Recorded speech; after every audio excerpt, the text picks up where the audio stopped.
Greetings and welcome to Newzim TV. I am Makanaka Masenyama. Stories making the headlines. Frightened MDC staff abandon offices after police besiege party headquarters.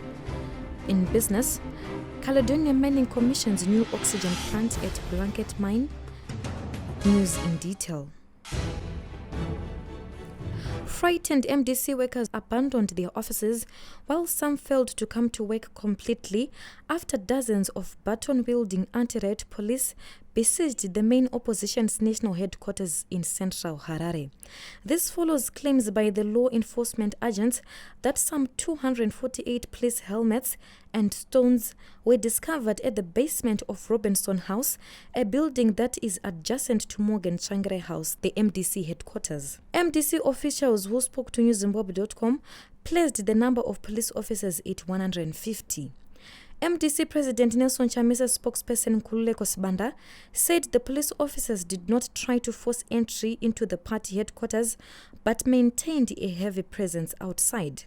Police spokesperson Paul Nyati denied they were targeting the MDC but maintained police were trying to maintain law and order in the city. The Zimbabwe Republic Police has got a constitutional mandate to maintain law and order, to protect life, to secure property, and precisely that's what police officers are doing. There were no arrests made on any MDC official. Doctors who have been on industrial action for over 40 days have told government they will not go back to work on a salary that is not enough to purchase 10 kgs of meat or 10 beds of chicken. This follows a Friday Labour Court ruling ordering them to return to work starting on Monday this week. Following the developments, the defiant medical staff held a closed-door meeting at Parenyatko Hospital in Harare, where they resolved to press on with the job action. Speaking after the meeting by the Zimbabwe Hospital Doctors Association, Registrar's representative Dr. Rumbizdai Jamba said their decision to ignore the court order was enough communication to government. That's communication enough, which is why our employer is now panicking and making irrational and unreasonable moves. Honestly,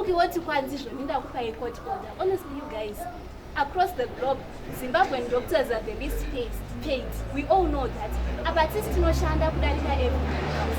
Kana ndiri kutambira salary inotenga less than 10 kgs zenyama pamwedzi. Honestly, what will kuinda kubasa chinchacho? Let's be real. Less than 10 kgs zenyama. Government took the ZHDA to court last Monday in a bid to end the prolonged protests. Following the strike, hundreds of lives have been lost in the impasse as doctors have threatened to stretch to their strike to 100 days if government fails to honor its contractual obligation. Late former President Robert Mugabe's nephew Leo Mugabe has been dragged into a Harare water treatment storm after he has allegedly failed to complete the Odes plant water treatment project he had been contracted to pursue by authorities. Addressing the media during a tour of Morton Jeffrey Waterworks, Harare Mayor Herbert Gomba said Mugabe's company, together with some Israelites he was working with on the plant, is yet to complete the project. It was meant to generate 40 megaliters for people, but it's not working. We are concerned that the plant isn't working, and as council we are going to make a decision as to how best we can enforce to make sure that the plant starts to work, the Otis plant starts to work. There are two factors around why it's not working. The first one is that the contractors left and there were some payments which were done. And when I made a statement to say we are going to report to ZAC, suddenly the contractors are now knocking on our doors to say, can't we talk so that we can finish off the work that was supposed to be finished? And I have instructed that they come to town also to be able to meet with the technocrats and see how best we can address that. And who are the contractors? They were being funded by Leo Mugabe, and he's the local person who represents the contractors. The project was supposed to be commissioned in the 1990s and was expected to provide an additional of 40 megaliters to Harare. Meanwhile, government on Friday ordered the Harare City Council to reverse all the tenders they had been using to import water treatment chemicals and rope in complex cooperation in order to reduce the use of foreign currency. Local Government Minister Julaimo said Harare is too big to be sourcing all 9 water treatment chemicals from private companies, but should instead now engage complex cooperation, a parastatal which manufactures fertilizer and chemicals.